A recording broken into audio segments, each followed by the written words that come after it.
এক সাহাবী এসে রাসূল পাকের দরবারে বলতেছে, ইয়া রাসূলুল্লাহ সাল্লাল্লাহু আলাইহি ওয়াসাল্লাম, আমি আজকে বাসায় যাওয়ার পরে হঠাৎ একটা চিন্তা মাথায় আসলো। কি?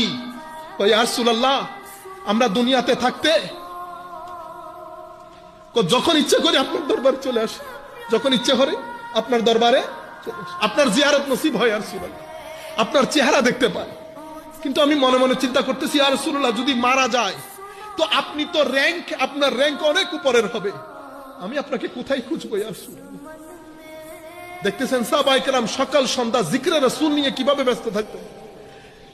সাহাবী এই প্রশ্ন করলেন, আমার আল্লাহ কোরআনের আয়াত নাজিল করে দিয়েছে, আমার আল্লাহ কোরআনের আয়াত নাজিল করে দিয়েছে। ওই আয়াত, মাআল্লাযীনা সিদ্দিক ওয়া শুহাদা ওয়া সালিহিন ওয়া হাসুনা উলাইকা রাফিকা। আপনি যাকে ভালোবাসেন, যার অনুসরণ করবেন, মনে